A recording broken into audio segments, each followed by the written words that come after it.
Hey everyone, taking a look at the Denon DJ Prime 4 again here in the year 2022. Lots of updates have happened to this thing, and something I want to address: the good, the bad, and the ugly on this guy, because I compare it with my xdj-xz over there, and this thing here kills it in a lot of ways. Let me tell you one way that it's not killing the xdj. See that turntable down there? Check this out. Put on the turntable, right? And you're going to notice something.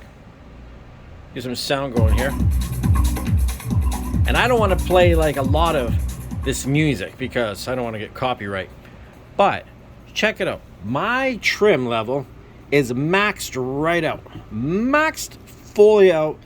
And I'm not even hitting the top here. So it's got weak phono preamps. But then again, you probably didn't buy this thing to hook turntables up to it. But let me bring in another part of these line input things that will make you wonder, what were they thinking? So you see this here? The sweep effects. Did you notice? Let me turn this up. That's not sweep effect. Washout.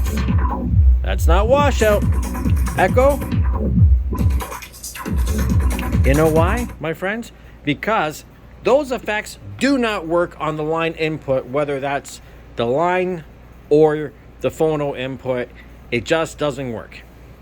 Which is odd. I would assume this thing would work exactly like an X1850 being hardware effects, but clearly it's not quite the same, which is odd.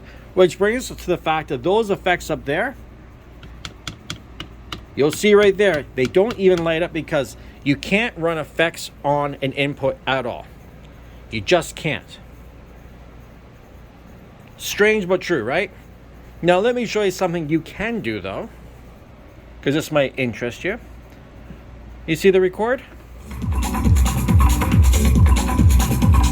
You can record, let me just turn this down so we can talk.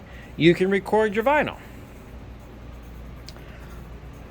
But one of my other drawbacks about this whole system is that on here, right, BPM wise, there's no detection of BPM through the input. So if you want to mix in a track from USB with your vinyl, you're going to have to do it old school and just use your ear, because there's no tap. You can't tap anything here. There's no tap button. There's just can't be done.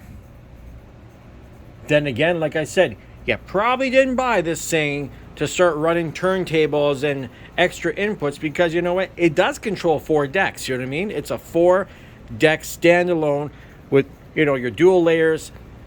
So that's probably why you bought it. But you just should know, if you're running a line input, like my SC6000s, for instance, when they're line input, there's no effects. So that's a real killer. And on that topic, the SC6000s, there is no way to run them like an LC6000 and make them operate the decks. Honestly, I would not expect waveform information from there to show up there, because they can't make waveform information show up from one screen to the other screen, because it's obviously a limitation of the way they talk. It'll probably never happen, or it would have happened by now.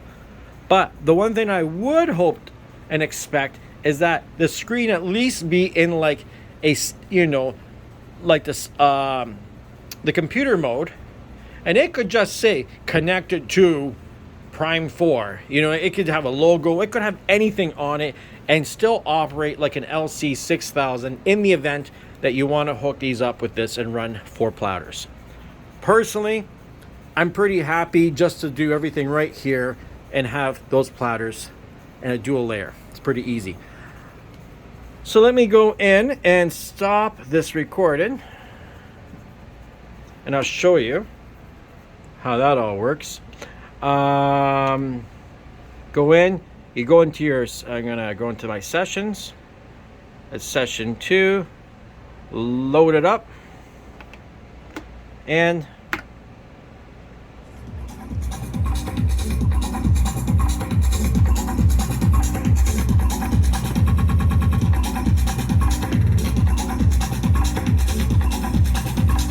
That's it. Simple, right?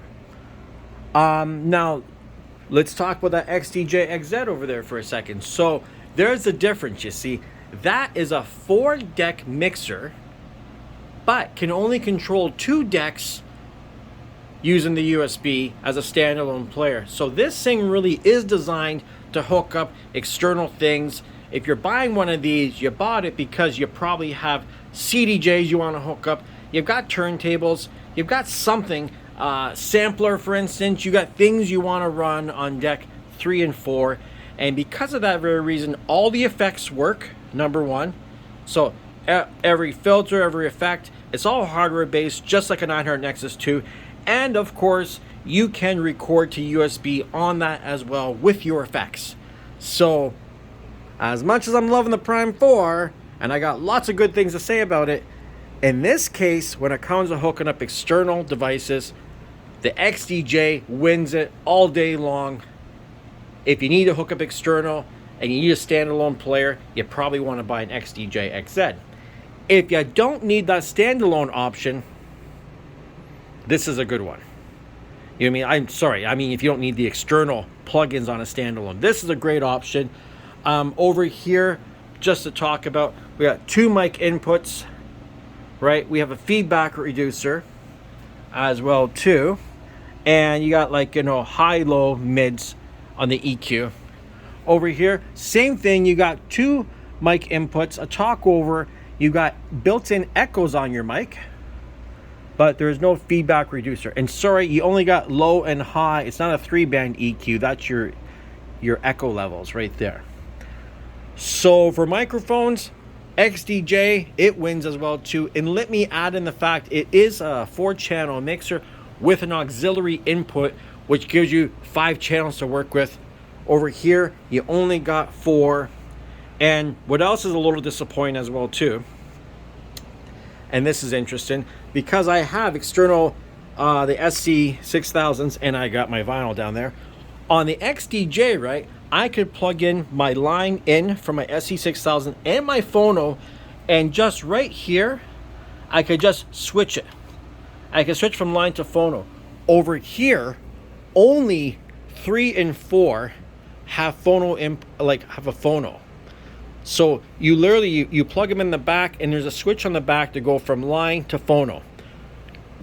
You can't have, you know, and then your 1 and 2 there's line inputs for 1 and 2. So I don't understand, once again, why would you need to run this as a 4-channel mixer without the internal stuff?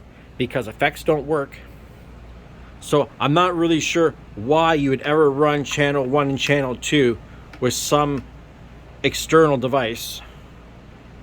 Like, I don't know. Makes no sense to me. I'm really not sure what the thought process was. But that's my 2 cents. That's the good, the bad, and ugly when it comes to hooking up external devices on a Prime 4 versus that XDJ over there. It wins. But this is still really nice. Talk to you guys all later.